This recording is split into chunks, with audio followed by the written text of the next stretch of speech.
Yo me pongo aquí y él se pone aquí.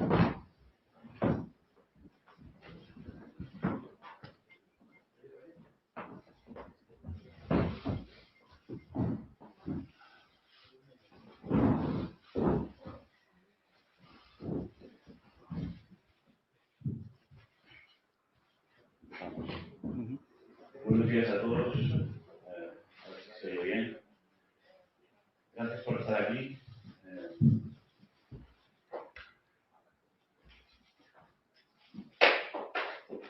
Estamos aquí para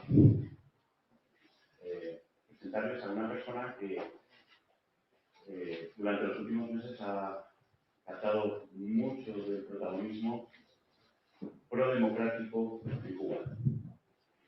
Él proviene o es parte de una, vamos a llamarle, jornada de contestatarios, disidentes, prodemocráticos, que piden en Cuba tener voz, que piden que el pueblo tenga voz, que piden que la gente pueda expresarse y que el país camine con las voces de todos. Como saben, en las últimas semanas la represión en Cuba contra el movimiento Archipiélago, del que es uno de los fundadores y una figura muy visible, el movimiento San Isidro, diferentes movimientos han sufrido una represión impresionante que todos hemos visto, solamente por querer salir a expresarse a las calles. Hay que decir algo muy importante y es que esto ya ha pasado unos límites. Tenemos una masa de pueblo en Cuba que pide ser escuchada y que además está imbricada en la sociedad cultural. Estamos hablando de artistas, estamos hablando de, como el caso de Junior, dramaturgos, estamos hablando de cineastas, estamos hablando de cantantes, raperos de barrio, estamos hablando de civiles que masivamente están pidiendo tener voz y se les ha callado a base de detener el 11 de julio a un entorno de 8.000 personas, de las cuales entre 1.500 y 2.000 personas están procesadas y cientos de ellos están siendo acusados en estos momentos con cargos por manifestarse que les van a suponer de 10, 12, 15, 20, 25 y hasta 27 años de prisión. 115 de ellos están censados y verificados en la lista de Prisoners Defenders con menos de 25 años de edad. Y tenemos una situación en las familias de Cuba absolutamente trágica. Cuando hablamos de este movimiento, estamos hablando de un movimiento que es prodemocrático y además profundamente arraigado en el humanismo, profundamente arraigado en los valores que en muchas ocasiones la izquierda ha defendido. Sin embargo, hay que decir que la izquierda está dejando huérfano a uno de sus colectivos más importantes y tradicionalmente defendidos, que es el mundo artístico, el mundo de las ideas, el mundo de la auténtica y verdadera revolución. Y esto es doloroso y hace falta hacer un cambio importante, porque aquí hay una izquierda prodemocrática que quiere hablar, que quiere contar y que quiere tener voz en Cuba y se la están tapando a base de 20 años de prisión. Junior García Aguilera está aquí acompañado por Blas Jesús Imbroda. Blas Jesús Imbroda es presidente de la Comisión de Extranjería y Protección Internacional del Consejo General de la Abogacía Española. Ha sido presidente del Colegio Penal Internacional, el Colegio de Abogados de la Corte Penal Internacional. Es decano del Colegio de Abogados de Melilla y va a atender las necesidades jurídicas de Junior. Y, bueno, pues yo creo que no hace falta decir mucho más, salvo darle la palabra a Junior y que les cuente a todos ustedes con calma y con todo detalle lo que se está viviendo, cómo lo está viviendo él y cómo lo está viviendo su pueblo y esa gran masa de gente prodemocrática que él representa y que necesita tener voz. Gracias por darle voz, gracias por estar aquí, gracias por estar entre nosotros para compartir con todos lo que está pasando en Cuba. Gracias. Bueno, muchas gracias por estar aquí. Me gustaría comenzar con un abrazo porque es de la manera en que saludo a todas las personas en mis redes sociales, siempre con un abrazo, sin importar cuál es su ideología, sin importar cuál es su color político. Yo entiendo lo complejo que es el caso cubano, entiendo lo polémica que resulta Cuba, entiendo que muchas veces hay una especie de relación romántica, casi infantil, con relación a lo que Cuba puede significar en la mente de muchas personas. Pero yo creo que es tiempo de madurar la visión que todos tenemos sobre un país donde ya no solo es que no haya una democracia como la conocemos, es que hay una dictadura y es que muchos pensamos que hay una tiranía brutal, como pocas veces se ha visto. En mi caso soy artista, no soy político. Yo en mi Twitter, mi tweet fijo, dice que la realidad de un país está más cerca de la creación de sus artistas que de los discursos de sus políticos. Por lo tanto, cada vez que veo un conflicto en un lugar del mundo, antes de preguntarme qué dicen los partidos políticos, qué están diciendo los políticos, me pregunto qué estarán escribiendo los artistas, qué películas estarán haciendo, qué obras de teatro se representan, qué cuadros están pintando. Porque estoy convencido de que eso representa una verdad mucho más clara que lo que digan los políticos, que generalmente se mueven por otro tipo de intereses. Por lo tanto, yo creo que la relación con Cuba, la relación personal que cada uno tenga con Cuba, tiene que madurar. Porque en este caso, ese matrimonio entre gobierno y pueblo se ha convertido en un matrimonio fallido, donde el régimen se comporta como un marido abusivo con su propio pueblo. Al principio de la revolución había una frase dicha por el propio Fidel Castro que era: la revolución no se convertirá en Saturno, no va a devorar a sus hijos.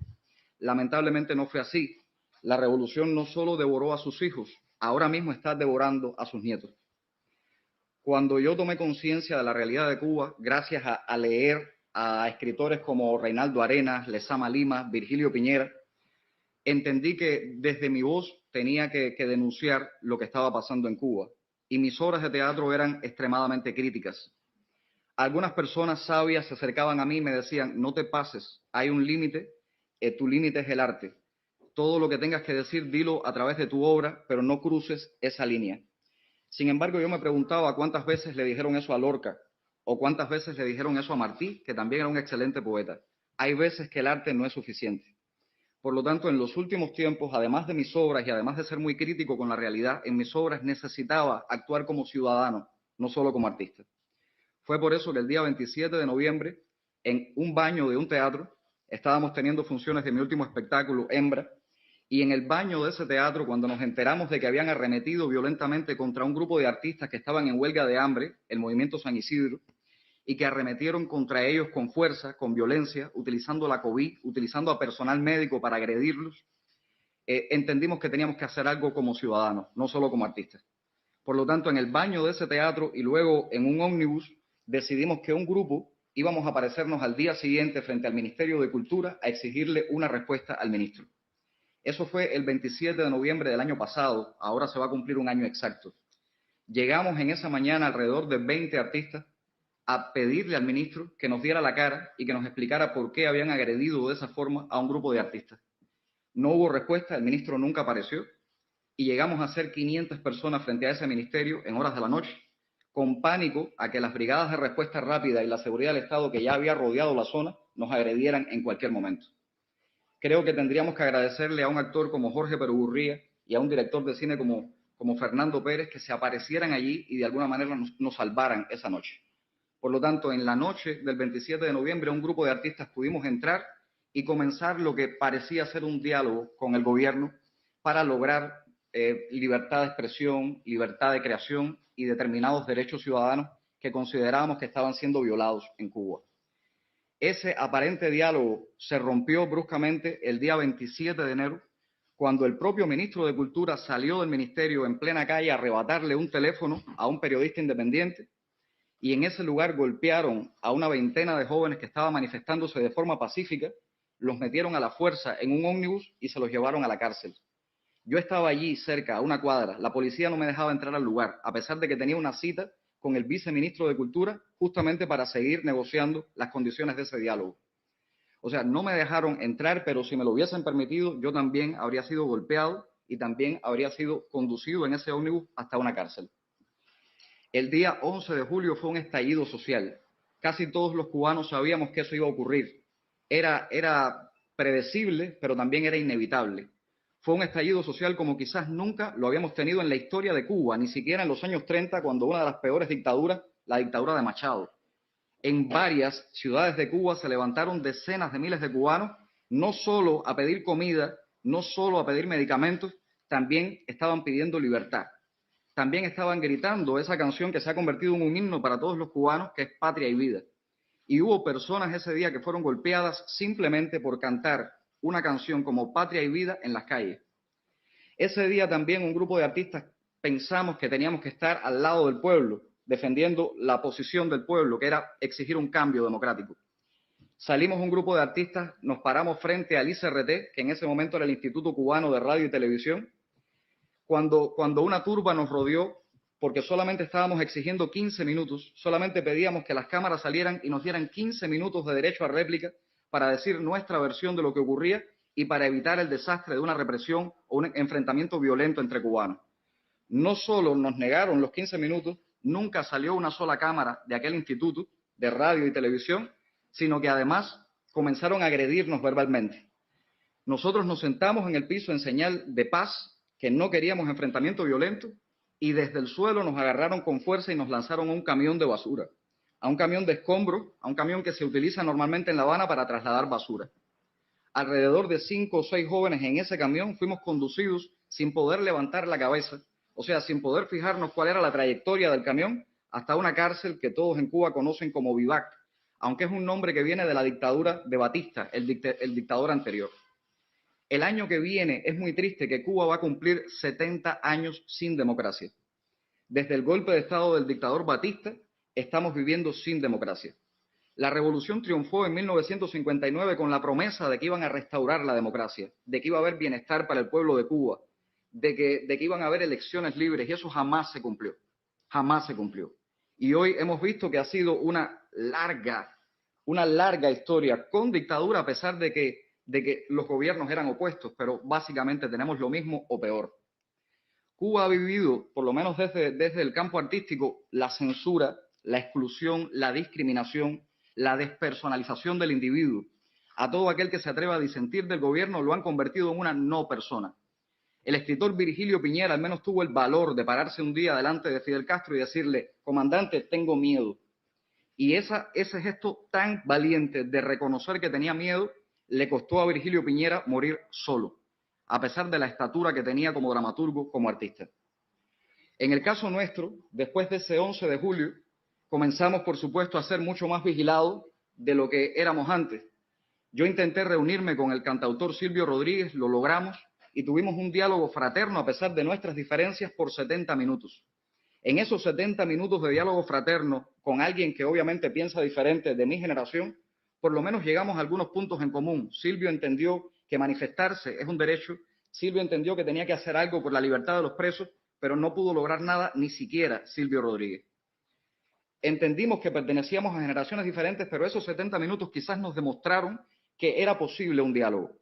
Ahora, ese diálogo no fue posible jamás con el gobierno, porque no se trata de un gobierno, se trata de una dictadura. Y si alguien tiene problemas con esa palabra, pues bueno, también está la palabra tiranía.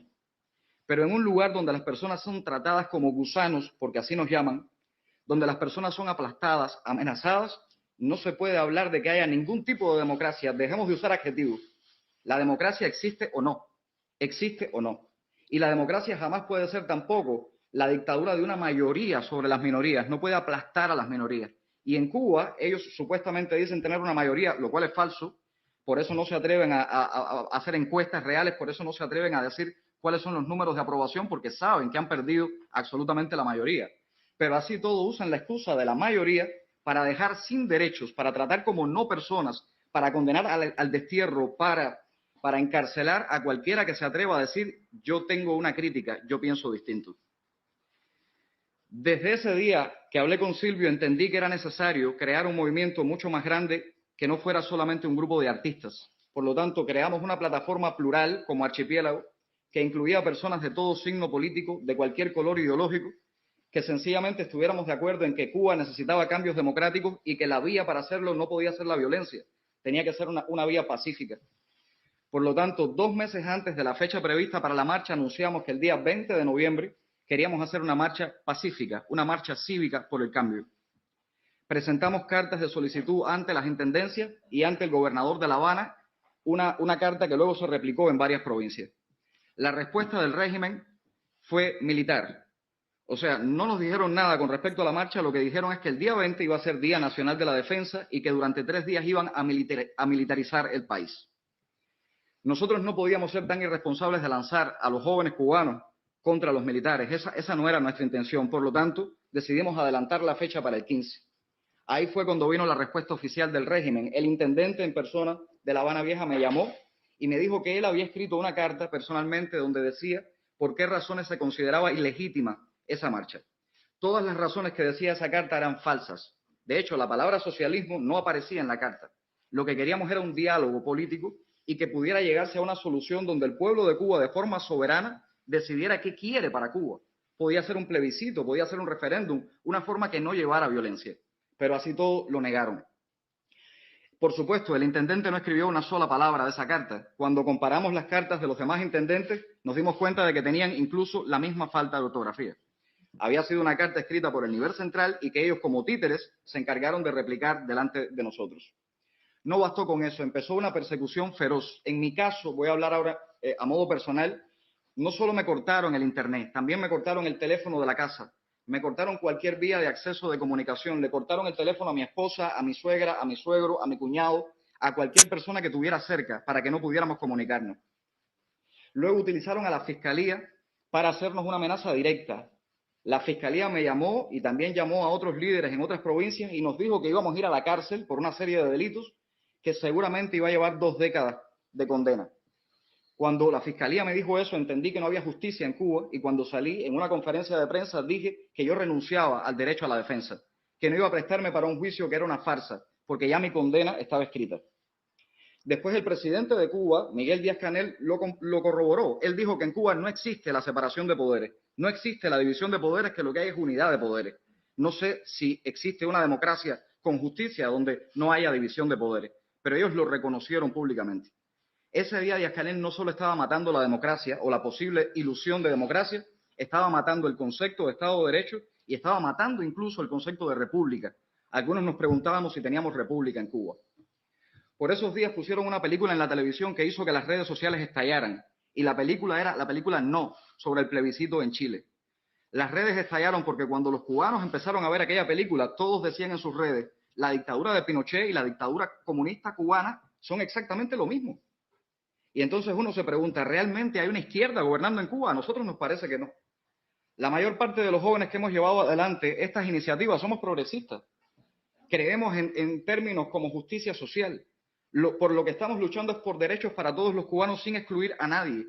Sin embargo, la dictadura, la tiranía, el régimen se comporta como una casta totalmente conservadora que no tiene ningún ideal progresista y que incluso el día 11 de julio fue capaz de golpear a un joven que unos meses antes ya había sido detenido simplemente por sacar un cartel que decía socialismo sí, represión no. A ese joven socialista que se llama Leonardo Romero Negrín, ese día le partieron el tabique, le partieron las costillas, lo patearon en el suelo y cuando lo llevaron hasta una estación de policía, ahí volvieron a golpearlo con una tabla. Y no lo liberaron hasta que los hematomas fueron desapareciendo un poco. Y era un joven socialista. Entonces, ¿realmente se puede hablar de un gobierno de izquierda? A nosotros nos queda claro que no. Es una casta que está en el poder, que dentro de Cuba tiene un capitalismo monopolista de Estado que es feroz. A ningún cubano se le ocurre que una empresa como Etexa o como Acopio o como Cupé son propiedad de todo el pueblo, para nada. Son empresas que no tienen transparencia en sus finanzas, que no sabemos qué hacen con el dinero, no sabemos cómo se invierte. Es un gobierno que en medio de la pandemia gastó mucho más en hoteles que en hospitales. Es un gobierno que utilizó los 5 candidatos vacunales como una especie de arma política, no como un gesto de verdad interesado por la salud del pueblo, sino como arma política.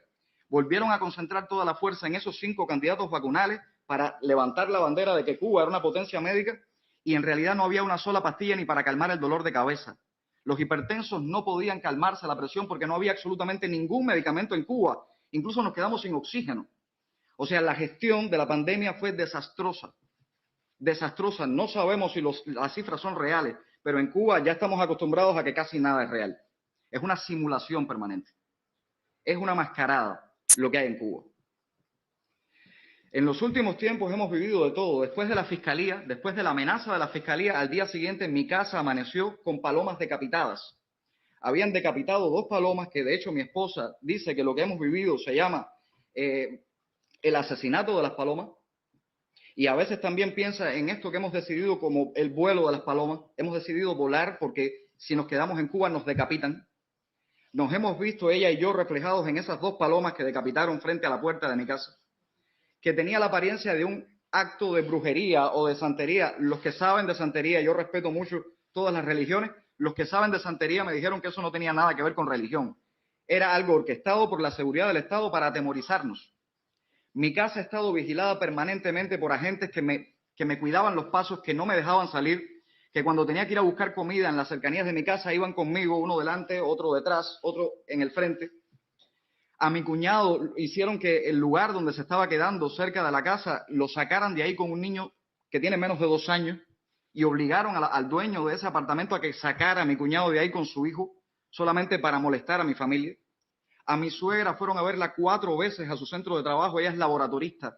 Ella tiene mucho trabajo en estos tiempos de pandemia y sin embargo le interrumpían constantemente su trabajo para molestarla, para amenazarla, para sacarle información sobre mí. A mi esposa, que es profesora en una escuela de cine, no solo habló con ella el decano, también el rector, y prácticamente la amenazaron. Le dijeron que si insistía en participar en la marcha o ser miembro de Archipiélago, iba a perder su trabajo. A 2 miembros de Archipiélago, uno de ellos médico, lo expulsaron de su centro de trabajo. Entonces, démonos cuenta de que en Cuba no hay ningún tipo de democracia. Hay 3 armas que la dictadura ha usado para confundir y para que le sirvan de su mascarada y su romanticismo infantil con cierta parte de la comunidad internacional. Una es el embargo. El embargo quizás es el arma preferida del régimen, porque si el embargo se eliminara, quizás Bruno Rodríguez Parrilla, el canciller de Cuba, no tendría nada que decir en la cumbre. A veces yo pienso que el embargo es la excusa perfecta que necesita el régimen y que están desesperados por no perderla, porque si la pierden se quedan sin argumentos, se quedan sin excusas. Y a veces también creo que Estados Unidos es el principal aliado de la dictadura porque le manda toneladas de excusas gracias a este embargo económico. La segunda arma que usa el régimen es el mercado de la solidaridad, que es un mercado, por supuesto, bastante lujoso para el régimen y muy doloroso para aquellos cooperantes, para los médicos, para los artistas, para los deportistas que hacen estas misiones, donde el Estado los despoja de prácticamente casi todo su salario, los hace vivir con una miseria y se toma el resto del dinero y al mismo tiempo usa esas misiones solidarias como un acto político para ganar determinados favores y luego usarlos como chantaje y como estrategia política en su campaña internacional. Estas personas son víctimas porque dentro de Cuba ganan muchísimo menos y estarían dispuestos, sí, estarían dispuestos a ganar una miseria en cualquier otro lugar porque al menos pueden llevarle un televisor, pantalla plana a sus hijos que se lo están pidiendo. Y la otra arma política que usan es esa llamada izquierda, que en realidad para nosotros nos queda clarísimo que el gobierno no tiene nada que ver con la izquierda. No tienen nada de progresistas, no tienen nada que tenga que ver con las causas de la izquierda contemporánea. Son una casta casi feudal. Todos se comportan como burgueses. Es una caricatura de 1984 y de Rebelión en la Granja. Son cerdos que ahora caminan en 2 patas y con sus guayaberas blancas, sus casas con piscina y sus autos de lujo, viven mucho mejor que el resto de la población, mientras al resto de la población todo el tiempo le exigen 2 cosas, sacrificio y silencio. Yo me cansé de hacer silencio. La razón por la que tuve que salir de Cuba es porque si me quedaba allí, probablemente no me iban a llevar a prisión. Ellos no querían convertirme en un símbolo. Si me condenaban, me convertían en un símbolo. Si me mataban, me convertían en un símbolo. Ellos necesitaban silenciarme, anularme como persona, bloquearme mentalmente, atacarme psicológicamente, que me desestabilizara. Y casi lo logran. Es decir, en los últimos tiempos yo, si he dormido 2 horas diarias, es mucho, porque es demasiado el acoso. Cuando decidimos insistir en marchar, yo tenía una responsabilidad con la gente. No quería lanzarnos a eso que nos estaban preparando, porque todos los días en las redes sociales aparecían fotos de los simpatizantes del régimen con palos, con clavos en la punta, y decían, con este palo vamos a golpear a los gusanos, si se atreven a marchar. Sabíamos que el régimen probablemente no usara a la policía, o los iba a vestir de civiles. Querían aparentar que era el pueblo enfrentando al propio pueblo. Díaz-Canel lanzó una orden de combate el 11 de julio, el acto más irresponsable que se ha visto en los últimos tiempos en la política probablemente latinoamericana, que el presidente de un país le diga a una parte del pueblo, masacren a la otra. ¿Cómo se puede defender a un régimen que hace eso?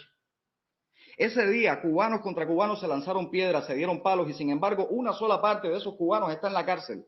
Más de 500 personas, más de 600 personas están en la cárcel, mientras la otra parte que también dio palos, que también lanzó piedras, que también provocó heridas, que mataron a un ciudadano cubano, esa parte salió ilesa, salió en la televisión siendo elogiada. Esa es la parte buena, esa es la parte revolucionaria, aunque ya de revolucionarios no tienen nada.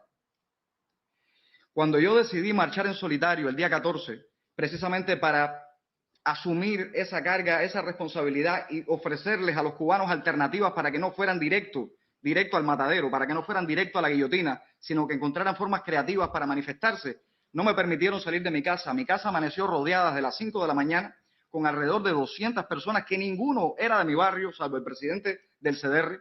Todos los demás habían sido llevados hasta allí en ómnibus y en automóviles para que pareciera que el pueblo donde yo vivo, la Coronela, estaba reprimiéndome. Es falso.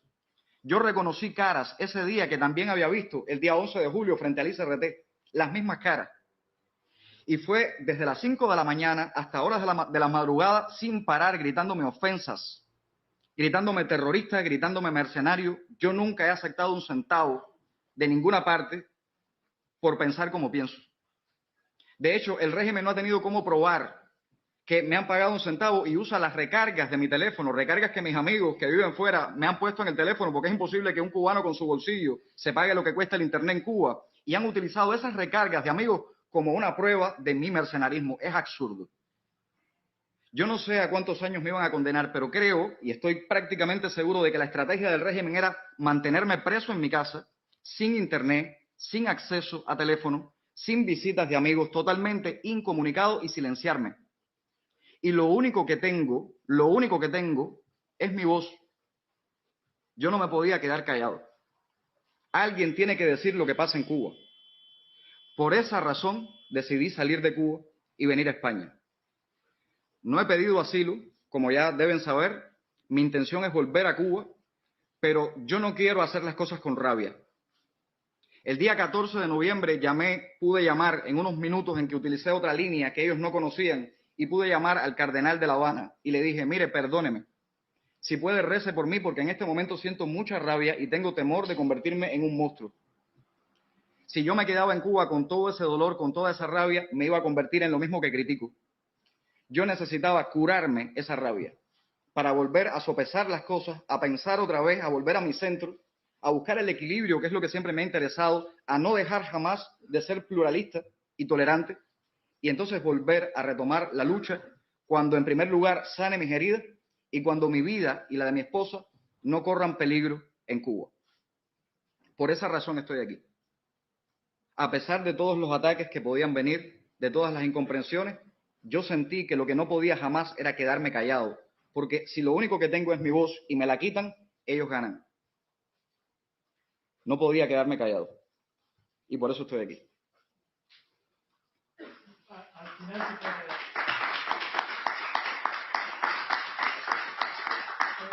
tengo dos preguntas. Por una, después de decir que el gobierno cubano ha logrado su objetivo, usted se ha ido de su casa, usted ya no está un gusano que molesta ahí en La Habana. Y por otro lado, ¿cómo usted ha podido salir de su país cuando estaba rodeado su casa por agentes y todo era tan complicado? ¿Le han dejado ir? ¿O cómo fue esto? Hay cosas que nunca sabré. hay cosas que nunca sabré. Los cubanos siempre creemos que el poder en Cuba es totalitario. Ellos tienen absoluto control sobre todo. Obviamente, si hubieran querido, me hubieran impedido salir de Cuba. La razón por la que me dejaron salir es porque pensaban que tenían una victoria con eso. Estoy seguro de que destaparon sus botellas de whisky y brindaron. Ya salimos de Junior. Pero cometen un error grave y es pensar que el problema que tiene Cuba se llama Junior García. El problema que tiene Cuba se llama dictadura, falta de democracia, falta de libertad, y eso es algo que incluye a toda la sociedad cubana, a todo el pueblo de Cuba. O sea, ellos podrán haber celebrado y brindado con whisky porque salieron de un individuo, pero es que no se trata de un individuo. En Cuba siguen personas presas, siguen personas ahora sin derechos y son personas que van a seguir luchando por las mismas cosas que yo estaba luchando. No se trata de mí. No es un problema de mesianismo, de que sea un mesías o de que sea un caudillo o de que sea el líder que todo el mundo espera. Yo no soy de bronce, no soy de mármol, no estoy montado en un caballo blanco. Soy una persona con miedos, con temores, con preocupaciones, con responsabilidades. Hola, soy Manuel Lascano, periodista de Diario de Cuba. Y les quiero preguntar, ¿cómo fueron los días 14 y 15? Porque yo imagino que con toda esa situación de que estaba rodeado, ¿cómo pudo organizar su viaje a España? ¿Cómo fue eso? Yo estaba prácticamente convencido de que me iban a detener. Y por eso, un día antes, o sea, 2 días antes de la marcha en solitario, había solicitado en la Embajada de España en La Habana, había solicitado visa. Pero realmente lo que pensé es que iba a ser detenido y luego, al tener el visado, podría negociar en un futuro mi salida de la prisión. El día 14 me convencí de que no iban a detenerme. Es decir, cuando llegó la madrugada, después de un día intenso, con 200 personas gritándome horrores, amenazando con apedrear mi casa, delante de mi puerta sin dejarme salir, yo dije, ellos no quieren llevarme preso porque me convierten en un símbolo. Ellos quieren anularme como individuo, destruirme como persona. Por lo tanto, no les puedo dar el gusto. Y fue por eso que cuando supe que finalmente me habían dado el visado, gracias a algunos amigos que no puedo revelar su nombre, porque fueron los mismos que gestionaron el lugar donde me estoy quedando ahora aquí, esos amigos se movieron, lograron sacarme de mi casa, llevarme a un lugar seguro y luego llevarme hasta el aeropuerto, lo cual es algo que tendré que contar en un futuro digno de una película, todo el tema de la fuga, pero no quiero concentrarme en eso ahora porque no es lo más importante. Lo más importante no es cómo logré salir de Cuba, sino por qué tuve que salir de Cuba. Mónica, sí. Un abrazo, Mónica. Un abrazo para ti, gracias por el tiempo. Quería preguntarte una pregunta que me parece que se está haciendo mucha gente, que es, si llamaste al cardenal el día 14, ¿por qué no pudiste llamar a alguien del archipiélago y avisar de tu decisión? Sí, bueno, a ver, el día 14, yo todavía a esa hora, cuando llamé al cardenal, no había decidido nada. Llamé al cardenal alrededor de las 9 de la noche con una línea que no había podido utilizar y que solamente me sirvió para esa llamada. Inmediatamente después estuvo cortada la línea. O sea, yo a esa hora todavía, a las 9 de la noche, no había decidido nada. Tenía como 5 o 6 personas todavía delante de mi puerta. Yo estaba esa noche, ya sabía que probablemente no iba a poder salir de mi casa en mucho tiempo.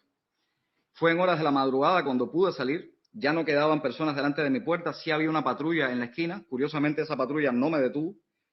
Hay cosas que no sé. Hay cosas, tú sabes, tú vienes de Cuba y sabes cómo funcionan las cosas. Hay cosas que quizás nunca sepamos.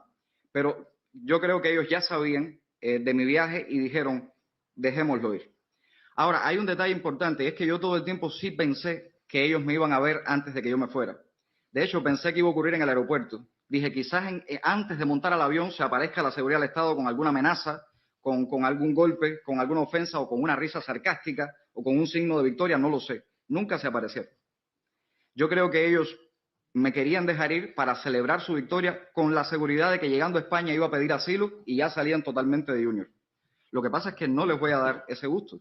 Es decir, yo estoy pensando en volver. Y cuando esté preparado, voy a volver.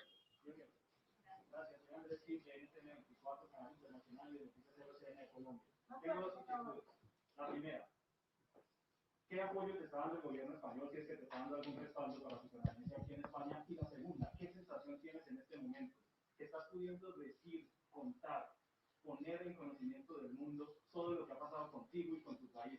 Que tienes al frente a 20, 25 cámaras de la prensa internacional que te estamos transmitiendo en directo para prácticamente todo Iberoamérica. Eso que no habías podido hacer, ¿qué sensación te deja en este momento? Bueno, voy a responder un poco tu última pregunta. Yo creo que que hay que dejar de mirar a un lado con el tema Cuba. Yo sé que Cuba es un tema incómodo, a veces es una piedra en el zapato que causa demasiados inconvenientes y que a veces resulta cómodo hacer silencio, mirar a otro lado, hablar de Venezuela, que es un caso quizás más fácil de manejar a nivel político, pero Cuba siempre representa un problema nostálgico, un problema romántico para cierta y determinada cantidad de personas, y muchos políticos y también muchos periodistas se cuidan, porque saben que con Cuba es un poco más compleja la cosa. Hay que romper ya esa visión inmadura sobre el tema de Cuba y llamar a las cosas por su nombre. Si alguien apoya que un grupo de jóvenes en Cuba no tenga derecho ni siquiera a expresar en una calle sus ideas de manera pacífica, ¿qué es lo que estamos defendiendo en Cuba? ¿Qué es lo que se está defendiendo cuando alguien defiende a un gobierno de burócratas que todos viven como burgueses, que explotan al pueblo con empresas que se comportan como las peores empresas capitalistas del mundo, que son capaces de explotar a sus obreros como muy pocas personas en el mundo, que no les importa para nada el progreso, que no les importa para nada las causas realmente justas que hay que defender en este momento en el mundo, que son unos conservadores de manual, que aplastan a sus jóvenes, que los silencian, que los vigilan, que decapitan palomas frente a su puerta, que no los dejan salir, como por ejemplo a Carolina Barrero, que lleva más de 200 días sin poder salir de su casa, una mujer. Es un gobierno machista, que sobre todo se ensaña con las mujeres, que sobre todo con aquellas mujeres opositoras ha sido más duro que con nosotros, con Luis Manuel, conmigo, con Michael Osorbo. Han sido peor con las activistas, con Yoani Sánchez. ¿Qué cantidad de tiempo llevan haciéndole la vida imposible a alguien como Yoani Sánchez? Alguien que simplemente usa su voz y sus ideas y el periodismo como profesión. Entonces hay que romper ya todas esas ideas absolutamente inmaduras con respecto a Cuba y mirarla de frente y llamar a las cosas por su nombre, dejarse de hipocresías políticas, de hemiplegia moral. Hay que entender que realmente en Cuba hay algo indefendible, es un gobierno que incluso se niega a conversar con su propia izquierda, con la izquierda crítica. Ni siquiera con ellos quieren conversar. Se trata de anularlos a todos.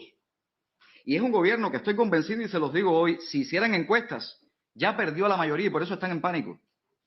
La mayoría del pueblo de Cuba, que no salió el día 15 por miedo, esa mayoría ya no apoya al régimen.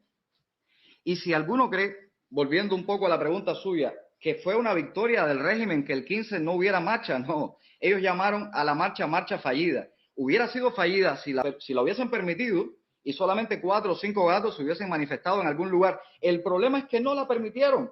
El problema es que estuvieron asediando, agrediendo, amenazando a todos los líderes de esa marcha. El problema es que la gente tenía pánico de salir a las calles. El problema es que las calles estaban llenas de militares y el problema es que esos militares estaban vestidos de civil, y la imagen que iba a dar al mundo es que el pueblo de Cuba se enfrentó al pueblo de Cuba, como si eso fuera algo bueno. Eso hay que pararlo en Cuba. Basta ya de agresividad, basta ya de sustituir un pensamiento único por otro pensamiento único. Basta ya de eso. Cuba tiene que ser como Martí la soñó y jamás se ha podido lograr. Un país con todos y para el bien de todos, sin exclusiones. Lo que existe en Cuba es lo que yo viví en mis últimos días en Cuba frente a mi puerta, fue fascismo. No puedo llamarlo de otra. Que me lanzaran un camión de escombros el día 11 de julio, que rodearan mi casa gritándome ofensas como si fuera un judío en la Alemania nazi, y mi vida corriera peligro simplemente por pensar diferente. Eso es fascismo. ¿Cómo alguien puede creer que eso es izquierda? Eso es la izquierda. Yo, que me he considerado toda mi vida de izquierda, si eso es la izquierda, me avisan que me retiro. Porque como ser humano yo no puedo permitir que eso sea la izquierda, ni el centro, es que no puede haber, no se trata de un lado o del otro, se trata de humanidad. Una cosa que se convierte ya en algo inhumano, ya deja de ser izquierda, deja de ser centro, deja de ser derecha. Es una cosa que no se puede tolerar, porque es fascismo, No sé si contesté tu pregunta. Realmente todavía no hemos podido. Cuando llegué al aeropuerto realmente fui directo al lugar donde me estoy quedando, que muy generosamente me han ayudado, por lo menos me van a ayudar por 2 semanas en ese lugar, y no puedo revelar quiénes son los que me están ayudando porque hay miembros en Cuba que podrían correr peligro si se enteran. O sea, por el momento debo ser discreto con eso, pero cuando llegué al aeropuerto no vi a nadie del gobierno español, aunque les agradezco, por supuesto, sí, que me hubiesen dado el visado, porque de lo contrario no sé lo que estaría pasando conmigo y con mi esposa en este momento. Junior, usted acá. Junior, ¿usted cree que en algún momento pueda terminarse la dictadura en Cuba? Y si es así, ¿cómo? Es que el problema es el miedo. El día 15 se demostró que todavía ese terror de Estado que hay en Cuba sigue teniendo fuerza. Pero estamos en otra generación, tenemos las redes sociales, que es algo que ellos no pueden controlar. Y yo sí soy, no quiero usar la palabra optimista, es decir, yo soy una persona que está decidida a hacer todo lo que pueda porque ese día llegue, una Cuba sin dictadura. Y no estoy hablando de sustituir una dictadura por otra, porque eso jamás. No se trata de que otro grupo con ideas diferentes vuelva a tomar el control de toda una sociedad. Hay que construir una Cuba entre todos. Para lograr esa Cuba entre todos no puede ser mediante la violencia, tiene que ser a través de un diálogo real, un diálogo transformador, un diálogo fraterno. Y luego dejar que sea el pueblo de Cuba quien decida soberanamente cuál es su decisión, cuál es su opción como país de manera normal. Yo sí creo que estamos cerca de eso, sobre todo porque este gobierno que está ahora no tiene ningún tipo de liderazgo dentro de Cuba, han demostrado ser bastante mediocres, han demostrado tener un pésimo manejo de la comunicación como gobierno y creo que ellos están conscientes de que han perdido ya por lo menos la batalla de pensamiento. Ellos están aferrados a una batalla a los golpes, siguen teniendo el control de las armas, el control de las instituciones, de la fiscalía, de la policía, de todo, y creen que esta pelea se gana a golpes. Pero esta pelea no se gana a golpes y la vamos a ganar a base de pensamiento y a base de decir la verdad. De decir la verdad.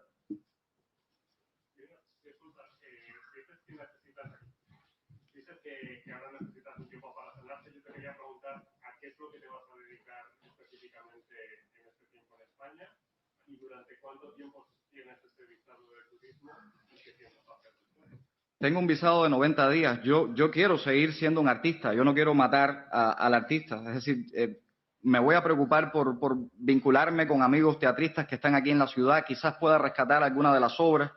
Quizás pueda publicar alguna de las obras. Voy a preocuparme sobre todo por eso, por la relación con los artistas. Quiero visitar a otros artistas que hay aquí en Cuba y sobre todo concentrarme primero en eso, en el movimiento cultural de cubanos que vive aquí en la ciudad. Pero por supuesto que en ningún caso voy a renunciar ni me voy a rendir de hacer lo que pueda por la gente que se quedó en Cuba, por la gente que está allí, por Daniela Rojo, que ya ayer la liberaron pero estuvo desaparecida, por los demás, por jóvenes de Archipiélago que todavía quizás estén presos, tengo que actualizarme a ver si han liberado algunos, y por aquellos más de 600 que siguen en las cárceles injustamente. Es decir, hay que hacer por esa gente, la prioridad es ellos. No, quizás la prioridad ahora mismo, y les pediría a ustedes como prensa, vamos a preocuparnos también por aquellos nombres no tan conocidos, por aquellas figuras no tan públicas, porque esa gente también importa y es a veces la que más importa, porque hay muy pocas personas que hagan por ellos. Por lo tanto, hagamos visible a cada una de esas 600 personas que hoy no tienen un titular, que hoy no tienen una noticia en un periódico importante del mundo, en un canal importante del mundo. Hay que visibilizar esos pequeños problemas porque son la esencia del problema que tenemos en Cuba. ¿Cómo crees que va a afectar su salida de Cuba al activismo cubano? Yo sé que ha sido un golpe, yo lo sé, lo entiendo.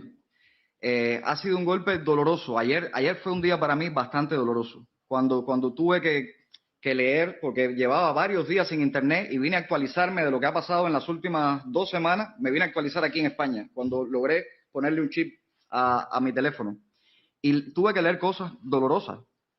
Pero estoy convencido de que como mismo tengo que sanar mi dolor, ese dolor de otros o esa decepción de otros también va a sanar, porque el tiempo es el que se encarga de demostrar por qué uno hace lo que hace. Y en ningún caso para mí esto significa renunciar a lo que creo, renunciar a mis principios y renunciar a lograr construir un país mejor. Yo en ningún caso voy a renunciar a eso y ya lograré perdonarme yo mismo quizás por no haber tenido el valor de convertirme en piedra y de convertirme en una estatua de bronce. Quizás pedir perdón por ser humano, por pensar en mi esposa y en mi vida y por escapar de lo que iba a constituir seguramente una muerte en vida. Porque eso era lo que me esperaba en Cuba, una muerte en vida. ¿Qué más tiene que pasar en Cuba para que la izquierda internacional madure y deje de ver al régimen cubano? No sé qué esperan, de verdad. No sé qué esperan. Porque es que, ¿qué más pueden hacer? Bueno, podrían matar a alguien, pero ya mataron a alguien. Es decir, el día 11 de julio murió una persona, lo mató un policía con un tiro por la espalda. Con un tiro por la espalda. Y creo que muchos en el mundo ni siquiera son capaces de decir el nombre de esa persona que murió, Lluís Laurencio. Es decir, ese nombre ni siquiera lo he visto demasiado en la prensa. Y fue un joven cubano al que mataron con un tiro en la espalda y del que no se sabe si algún policía ha sido juzgado o condenado por eso. No se sabe. Entonces, que le disparen a alguien por la espalda, ya ocurrió. Que encierren a cientos de jóvenes, ya ocurrió. Que impidan una marcha pacífica, ya ocurrió. Que aplasten a los ciudadanos, ya ocurrió. No sé qué es lo que pasa con el gobierno de España, porque incluso a mí han intentado atacarme en los medios diciendo que soy un terrorista mercenario al servicio del imperio y todo el discurso ese que han usado toda la vida. Porque vine a España 3 días a un taller en una universidad donde conversé 1 hora y media con alguien como Felipe González. Y de pronto los medios en Cuba han dicho, miren, aquí está la prueba definitiva de que Junior es un terrorista. Conversó con Felipe González, un asesino, y llamaron asesino a Felipe González. En la televisión nacional, y la televisión nacional, los periodistas cubanos saben que los periodistas tienen bastante poca libertad. Esos guiones los escribe la seguridad del Estado, el régimen los escribe. O sea, le están llamando asesino a un presidente que fue amigo de Fidel, que celebró con Fidel, un presidente elegido democráticamente en este país, y no veo demasiadas reacciones con eso. Y ese fue uno de los ataques principales que hicieron contra mí para intentar desacreditarme, que había conversado con alguien como Felipe González. Han trucado mis llamadas, un régimen que toma llamadas personales, que las manipula, que las edita para hacer otra cosa públicamente. Es que ya no hay derechos humanos que ya no puedan violar. Tendríamos que escribir más derechos humanos a ver si quieren violar más derechos humanos. Es inaudito que un régimen que ya no puede violar más derechos porque no hay, siga teniendo una silla en la Comisión de Derechos Humanos. Es inaudito. ¿Qué es lo que está pasando en este mundo? Es decir, yo vengo del teatro y a veces algunas personas quieren comparar al teatro con la palabra mentira. Y para mí es todo lo contrario. Para mí el teatro es la verdad. Cuando yo asumo el teatro se trata de buscar dentro de mí mis verdades más profundas y lograr expresarlas con otra persona. Es decir, la verdad para mí es fundamental, fundamental. Pero eso que hay en Cuba es que no se puede decir teatro porque sería una ofensa para mi profesión. Lo que hay en Cuba es una mentira absoluta, una farsa mediocre, un espectáculo de mal gusto. Es un espectáculo de mal gusto. Si el mundo sigue aplaudiendo ese espectáculo de mal gusto, voy a perder mi fe en la humanidad de estos tiempos. ¿Qué es lo que está pasándonos? ¿Qué es lo que pasa? Alguien hace poco ahora visitaba Cuba, donde el presidente cubano, en una mascarada de unos jóvenes que sí tenían derecho a manifestarse, porque hay algunos que sí pueden, unos jóvenes con pulóveres del Che y con Viva Fidel y paños rojos, a ellos sí les permitieron manifestarse, lo cual está bien. Yo también defiendo el derecho de ellos a que se puedan manifestar, pero oiga, respeta el derecho de nosotros, de los que pensamos distintos. Bueno, pues hasta ahí llegó Díaz-Canel de manera espontánea, se sentó con ellos a cantar y alguien decía, este amor de pueblo solamente se ve en Cuba. Falso, eso se ve también en Corea del Norte. Es decir, y en Venezuela. Es decir, las dictaduras saben preparar esas mascaradas. Allá quien sea tan ingenuo o tan políticamente hábil, qué sé yo, no sé si esto será muy incómodo, pero ¿cómo alguien puede creer que eso es cierto cuando a otros cientos de jóvenes los tienen sin poder salir de su casa por una caminata? Cuando a mí me impidieron realizar una caminata de unas cuadras con una rosa blanca en la mano. Maduremos, ¿eh? Hola, Junior, soy de Cubanet y quisiera preguntarte de qué manera piensas aprovechar ahora que estás en un contexto totalmente diferente fuera de Cuba para continuar con tus ideas y con tus acciones. Bueno, si he dormido poco en los últimos meses, en el último año, si he dormido poco, aquí quizás tenga que dormir menos. Y esto que estamos haciendo ahora es el principio de algo, ni siquiera me he casi sacudido el polvo del camino, no hemos podido casi ni descansar, no me he comprado ni siquiera algo para afeitarme, y ya estamos aquí, ¿no? O sea, yo creo que esto es prioridad. Hablar de Cuba, hacer que el mundo entienda qué es lo que está pasando en Cuba y sacudir a la gente de esa hipocresía y de esa inmadurez, yo creo que es necesario, sin forzar a nadie, no estamos forzando a nadie, simplemente estamos diciendo, ahí están los hechos, mírelos sin hipocresía, sin intereses electorales o lo que sea, mírelos y valórelos. Si usted apoya eso, ¿cómo alguien en su país puede confiar en usted, puede votar por usted, puede creer en usted? Yo sé que algunos no quieren usar la palabra dictadura porque es incómodo y entonces dicen, bueno, en Cuba no hay democracia. ¿Y qué más? No, en Cuba no hay libertad de expresión. En Cuba se violan los derechos humanos. Entonces, ¿cómo se llama eso? ¿Cómo se llama eso? No hay ningún temor en decir la palabra, existe, está en el diccionario. Se llama dictadura. Se llama dictadura. No ocultemos el significado de las palabras.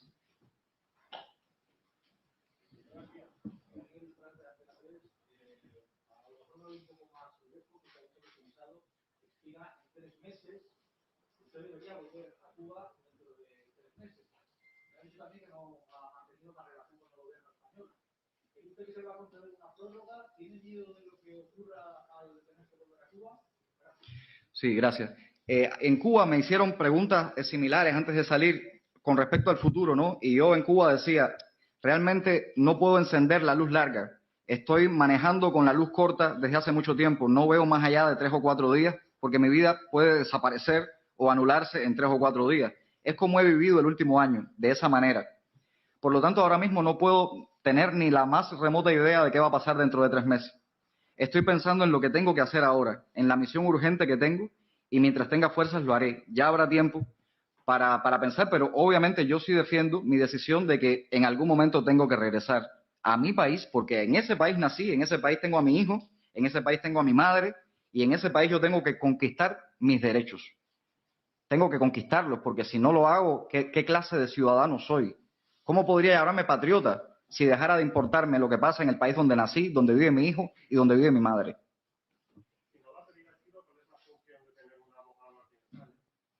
Bueno, realmente no hemos podido conversar todavía. Eso muy poquito. Sí, nos acabamos de conocer y por supuesto que tengo en Cuba, yo no quería abogado, porque en Cuba obviamente no se respeta el derecho, no hay división de poderes. ¿Para qué me iba a servir un abogado en Cuba? Pero supongo que llegué a un país libre, ¿no? Es decir, aquí creo que sí sirve de algo un abogado. Espero que sí, ¿no? Para entender mi estatus, para saber a qué tengo derecho, para saber qué es lo que puedo hacer y qué no, para manejarme de manera correcta, porque obviamente quiero hacer las cosas de la mejor manera posible. Entiendo por sus palabras que lo que quiere hacer es didáctica de lo que está ocurriendo en Cuba aquí con la clase política española, porque España es un país que puede tener bastante peso a nivel internacional también para poder presionar al régimen cubano. ¿Pretende tener contactos con partidos como Podemos o con otras formaciones políticas aquí en España en los próximos días? Yo estoy abierto a conversar con quien sea, es decir, lo que no puedo hacer en Cuba. En Cuba yo estaba abierto a conversar con quien fuera, es decir, yo no creo, hay en Miami una frase que ya está en la mente de muchos cubanos, que es: con las dictaduras no se dialoga.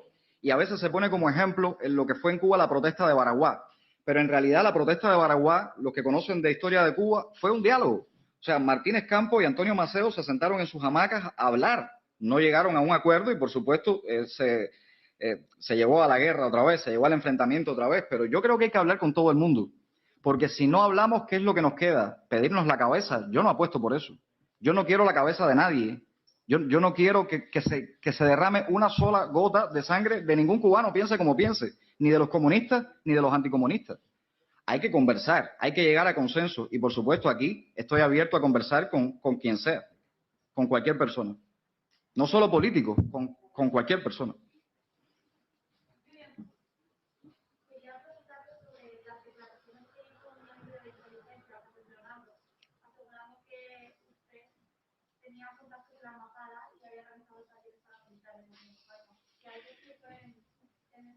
Bueno, ese señor es médico y ese señor vino a ese evento que fue un evento de cubanos diversos. Ninguno de los cubanos que vinimos a ese evento fue en una universidad, ninguno era militar.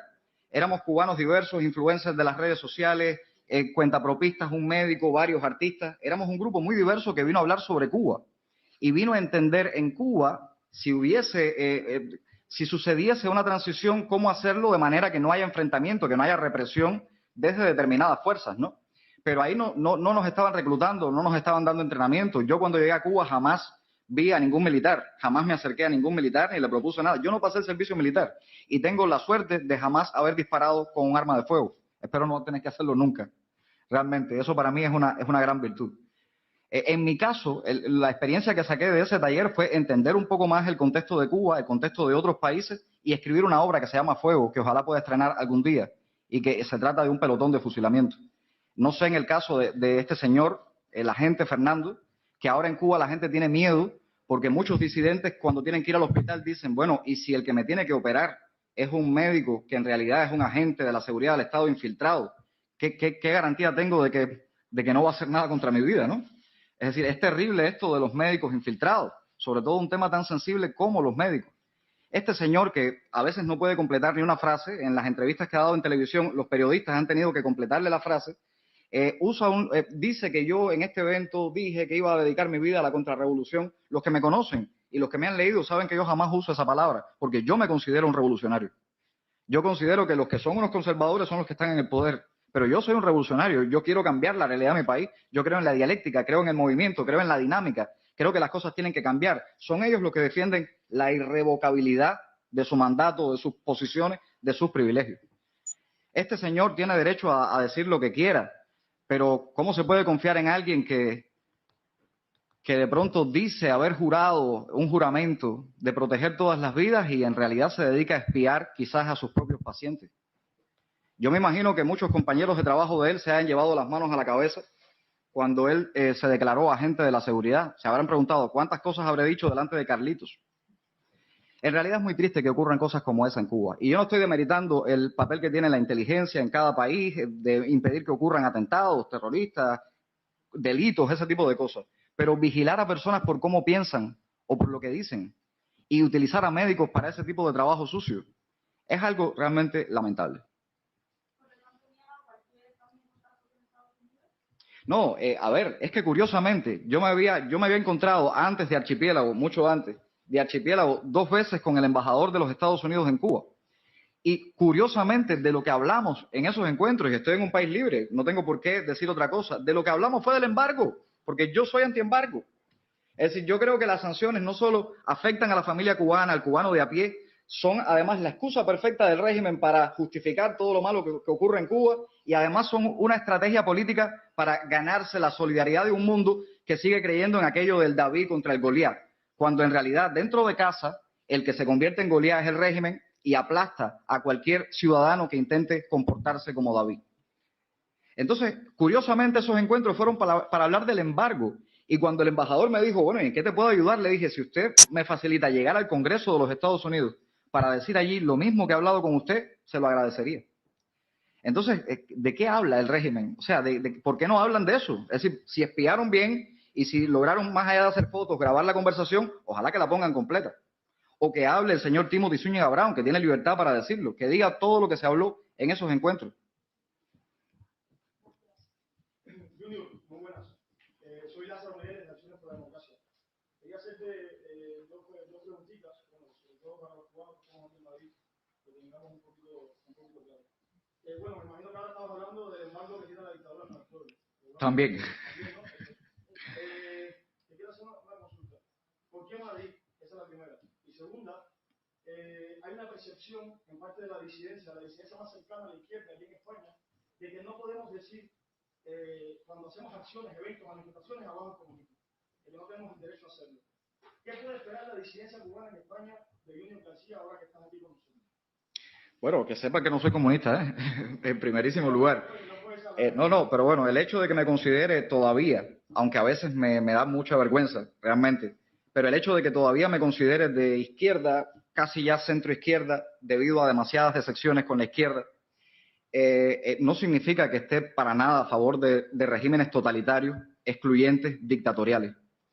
Y yo creo que lamentablemente los experimentos comunistas en casi todos los países donde se han llevado a cabo han terminado siendo eso, dictaduras no del proletariado, sino dictaduras de la burocracia que dirige los partidos y establece el pensamiento único y anula por completo la democracia y los derechos humanos de los ciudadanos.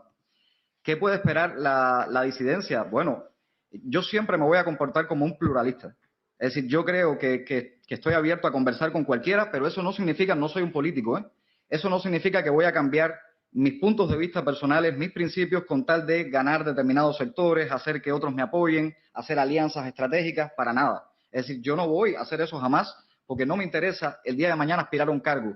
Por lo tanto, no tengo que empezar a hacer esos movimientos estratégicos. El día que haga eso me convierto en lo que critico. Es decir, tengo principios, tengo bases sólidas, estoy dispuesto a discutirlos con quien sea, estoy dispuesto a llegar a consenso, tampoco estoy cerrado, quizás algunos puntos de vista puedo modificarlos si la experiencia y la verdad me convencen de lo contrario, pero no voy a ser jamás un hipócrita por tal de ganar determinados sectores voy a seguir fiel a lo mismo que he sido desde hace más de un año. Yo no he cambiado nada, a pesar de que la vida sí ha cambiado para mí. Es decir, yo he recibido palos, con tantos palos que me dio la vida, como dice el poema, con tantos palos que me dio la vida, y aún no me canso de decir te quiero. Es decir, yo voy a seguir siendo el mismo, ¿eh? Y si me quedo solo, será el precio que tenga que pagar por ser fiel a mí mismo. Gracias, hermano.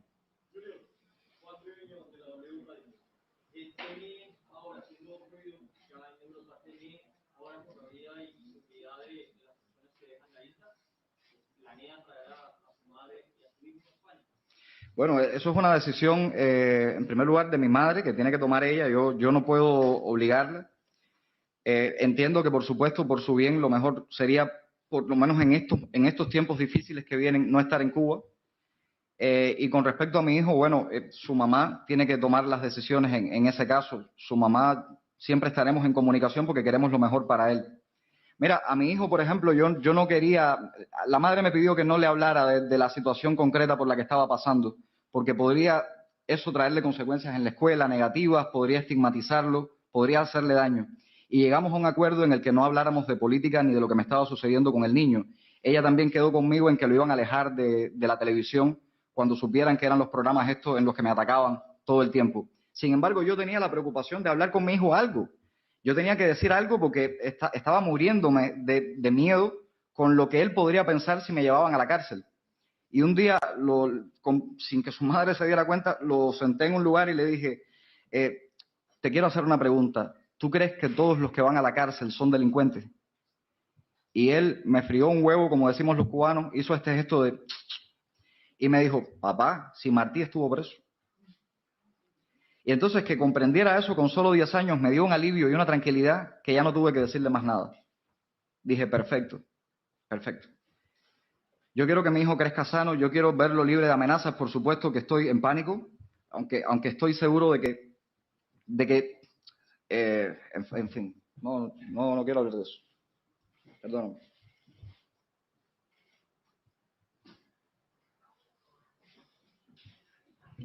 Quiero nombrar, que estás preguntando por la gente que está desaparecida a Venezuela, solamente decir que Miguel González Ámalo está siendo torturado desde el día 15 en Matanzas, donde están muy bien que se llama donde todos cantan, porque es el de Matanzas. Así que repito, Miguel González Ámalo ayuda a Sí, por favor. Si puedo usar esto y hay tantas cámaras a mi disposición, les pido un favor, vayan también a esas historias. Busquen esos nombres que todavía no han salido en ningún titular, que no han salido en ningún periódico, que no han sido cubiertos por ningún canal. Búsquenlos y saquen, por favor, esas historias. Porque es la única forma que tenemos de protegerlos. Hacerlos visibles es la única forma que tenemos de protegerlos. Yo pude salir de Cuba por la visibilidad que tenía. Porque el régimen sabía que pararme, impedirme salir, cualquier cosa iba a ser un escándalo que querían evitarse. Y eso me salvó, de alguna manera, es cierto.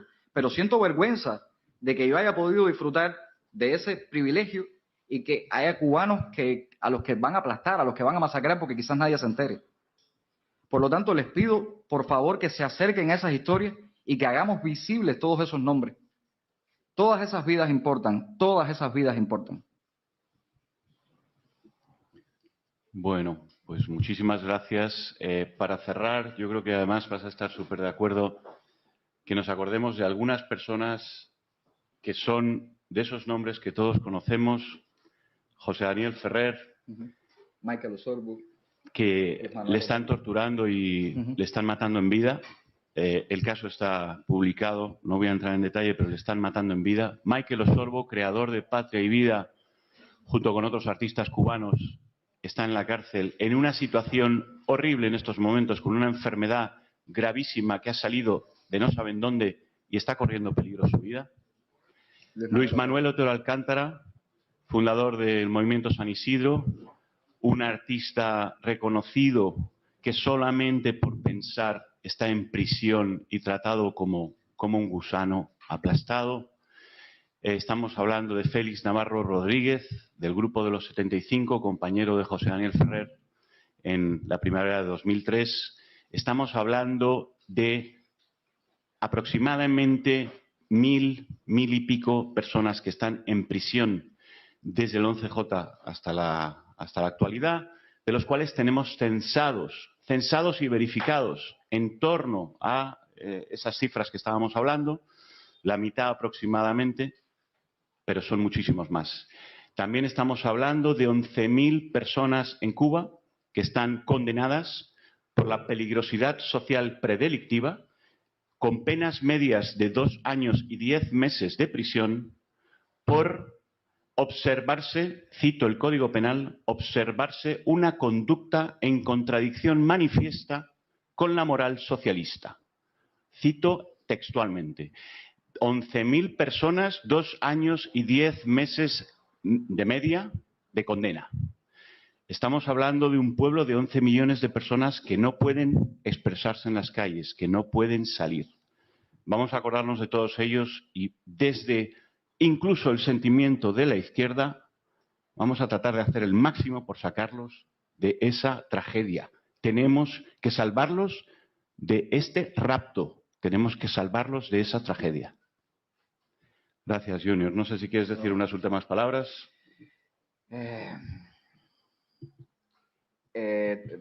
Todavía no me he recuperado del todo de la última experiencia, que fue muy fuerte, pero yo sí quiero todos los días tratar de que no nos gane la rabia, de que no me gane la rabia y que ojalá la rabia no le gane tampoco a los cubanos.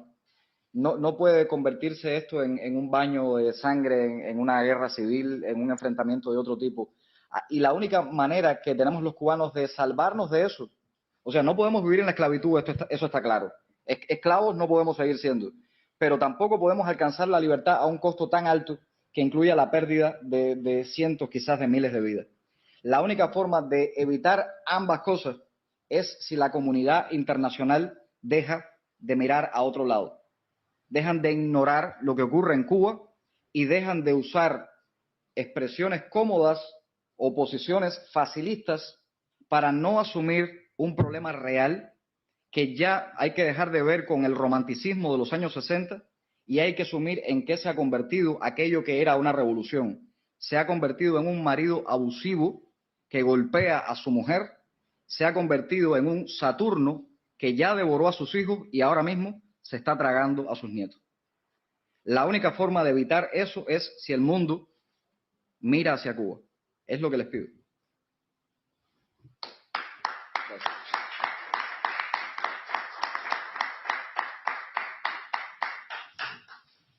Gracias. Muchas gracias.